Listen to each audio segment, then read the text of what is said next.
Durante décadas, Portugal viveu de sol, serviços e promessas. Mas a Europa está a reconstruir a sua indústria, em específico a militar. E pela primeira vez em muito tempo, Portugal tem uma oportunidade real de fabricar o próprio futuro. Não se trata apenas de produzir armas ou máquinas, trata-se de recuperar a dignidade económica, de transformar o interior no motor do país, de provar que Portugal ainda sabe construir, não apenas sobreviver. É hora de voltar a erguer um país que produza o que sonha, em vez de continuar apenas a sonhar que produz.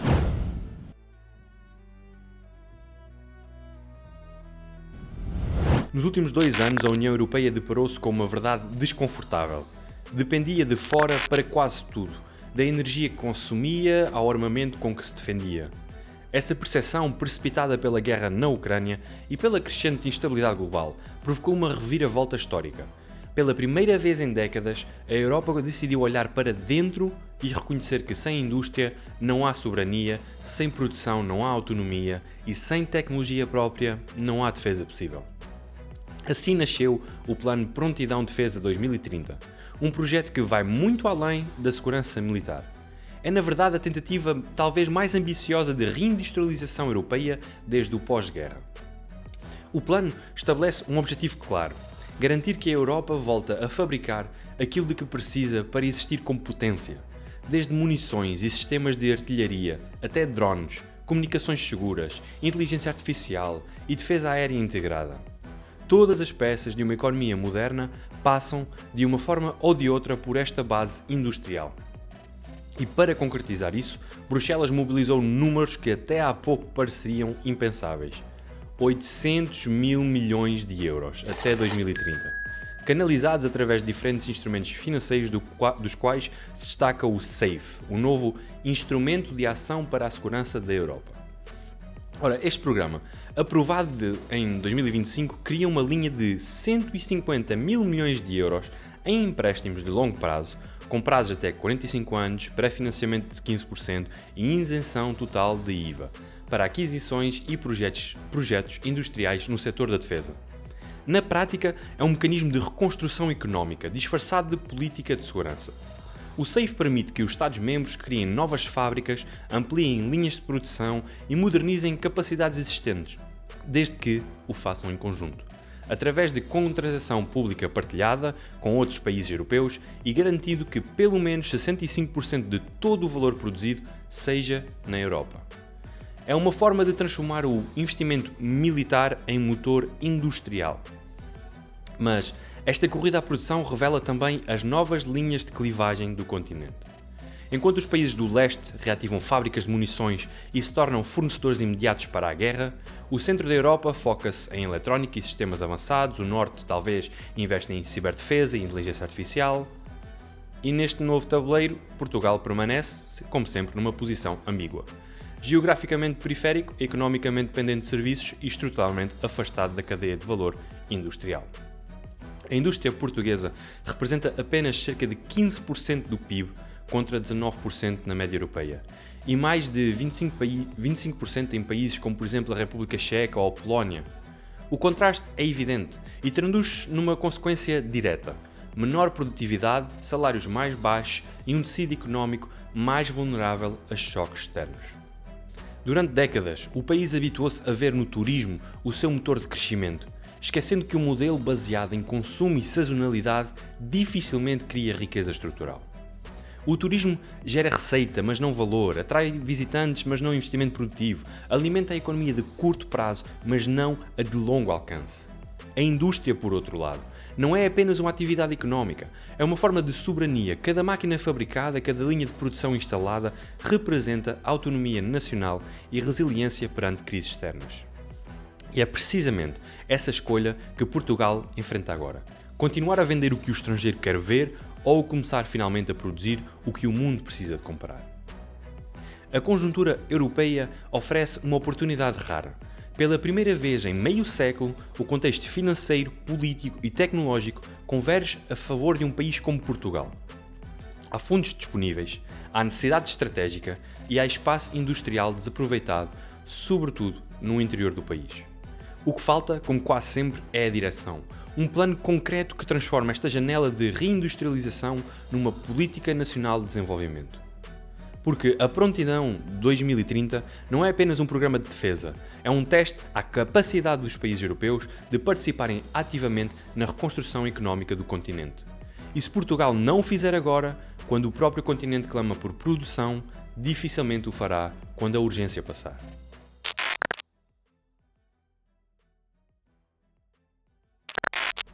Antes de tudo, é importante começar com uma constatação que, embora incómoda, é necessária. Os fundos europeus de coesão têm trazido a Portugal mais dependência do que progresso.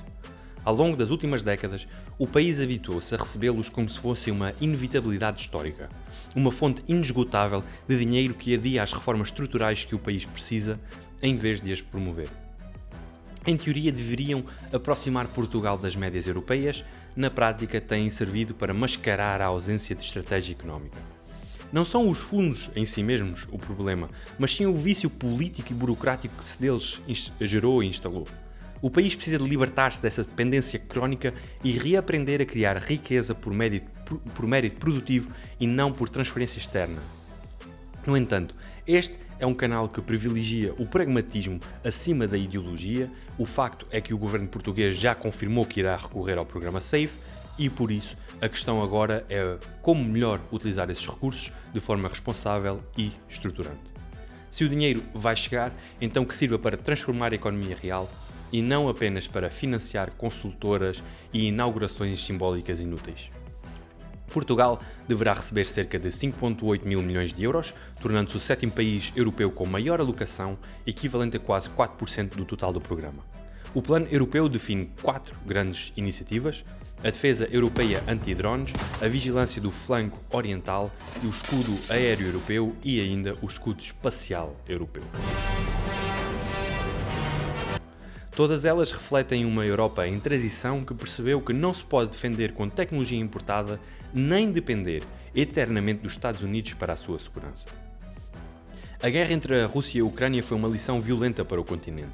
Mostrou que a Europa não está preparada para um conflito prolongado e que negligenciou a sua base industrial de defesa durante décadas. O uso intensivo de drones, tanto em reconhecimento como em combate, demonstrou que o futuro militar será dominado por tecnologia leve, móvel e automatizada. Uma lição que a União Europeia aprendeu por observação, não por experiência própria, e isso é louvável. As recentes violações do espaço aéreo europeu por aviões e drones russos apenas reforçaram a urgência em recuperar superioridade tecnológica e autonomia de produção. Para aceder aos fundos do SAFE, Portugal tem de apresentar até dia 30 de novembro um plano nacional à Comissão Europeia, detalhando todos os projetos concretos e parceiros internacionais. O Governo criou para isso o Grupo de Trabalho SAFE, sob coordenação do Ministro da Defesa, Nuno Melo, e de acordo com as informações disponíveis, o foco dos projetos portugueses será munições, sistemas terrestres, capacidades cibernéticas, sistemas navais e capacidades estratégicas complexas. No entanto, o plano permanece obviamente vago, fala-se em potencial industrial, ecossistema de defesa, mas sem explicar o que isso realmente significa em termos tangíveis. A pergunta essencial permanece: vão-se abrir fábricas ou apenas departamentos administrativos? Mais importante ainda, vai este investimento gerar emprego e produtividade ou apenas relatórios e consultorias? Como se diz em bom português, vai este projeto criar um impacto económico real ou vai apenas criar mais taxas? O regulamento do SAFE determina que 40% dos fundos sejam destinados à contratação pública conjunta, ou seja, o Estado português irá adjudicar contratos a empresas nacionais e europeias para produzir bens e serviços de defesa.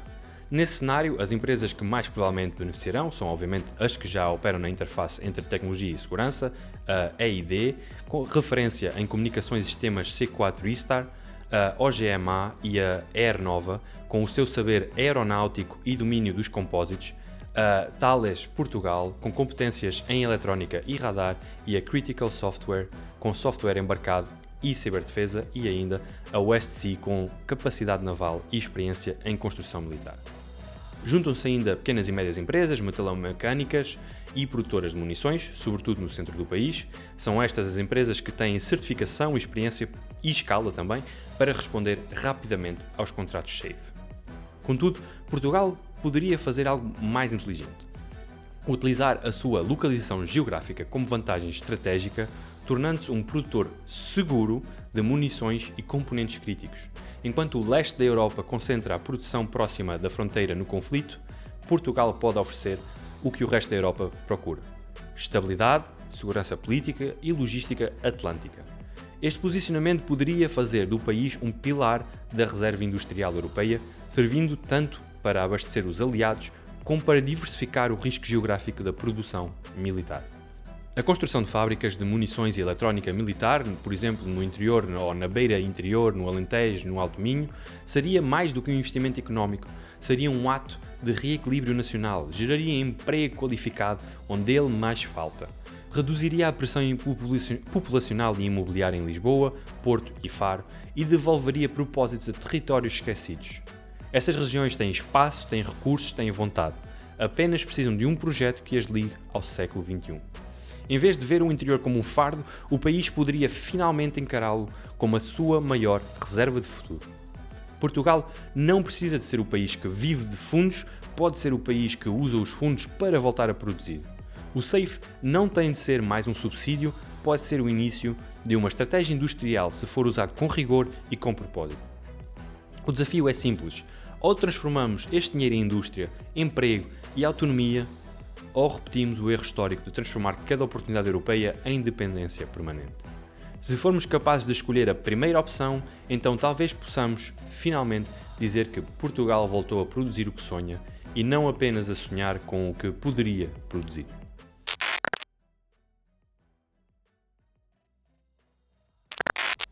O maior risco, e talvez o mais previsível, é o vício português de transformar estes fundos em favores, como já falámos. Cada programa europeu traz consigo a tentação dos mesmos lugares de sempre: cargos sem produção, escolhidos por conveniência política em vez de mérito. O país não precisa de mais taxas, precisa de oficinas, linhas de montagem e emprego real. Há também o perigo de criarmos uma economia artificialmente sustentada por contratos públicos. Empresas que vivem das encomendas do Estado morrem com o fim do subsídio. A resposta passa por produtos de dupla utilização: tecnologia militar que também sirva agricultura, energia ou, por exemplo, segurança civil. Drones, sensores, compósitos ou eletrónica, tudo o que se fabrica para a defesa deve poder servir também para a sociedade noutros setores. Outro risco, silencioso mas decisivo, é a energia. A eletricidade industrial em Portugal custa entre 20% a 30% mais do que a média europeia e quase o dobro do preço praticado, por exemplo, na Finlândia ou na Suécia.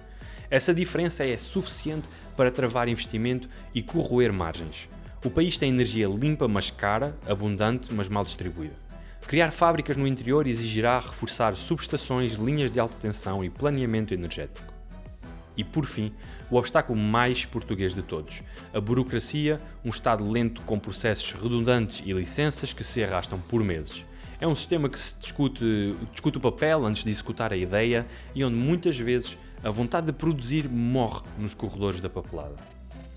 Portugal tem, assim, todos os recursos para aproveitar o SAFE, mas também todos os vícios para o desperdiçar. A diferença estará, mais uma vez, entre usar o dinheiro para criar indústria ou usar a indústria para justificar o dinheiro. No fim, o que realmente está em causa não é o montante do SAFE, mas o que Portugal fará com ele. O país não precisa de mais fundos, precisa de resultados. Não precisa de dinheiro fácil, precisa de mérito difícil.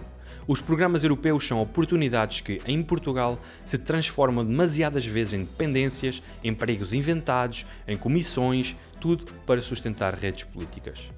Se este for mais um desses casos, não teremos ganho uma nova indústria, teremos apenas criado novos cargos com nomes sonantes e utilidade nula. Quando o Governo apresentar o plano português para o SAFE, analisá-lo-ei aqui, com o mesmo olhar crítico e pragmático. Até lá, resta esperar que, desta vez, o país use o dinheiro para produzir algo que fique e não apenas para financiar mais uma geração de postos públicos sem valor. Porque Portugal não precisa de mais fundos, precisa urgentemente de voltar a produzir. Ora, o que achas ou como achas que Portugal pode melhor utilizar estes fundos? Achas que pode criar mais fábricas, pode sustentar empresas, pode criar empregos? Ou tens outra ideia sobre como melhor utilizá-los? É sempre bom ouvir outras vozes, outras ideias, por isso deixa a tua opinião nos comentários. Obrigado por ter estado desse lado a ver mais um dos meus vídeos.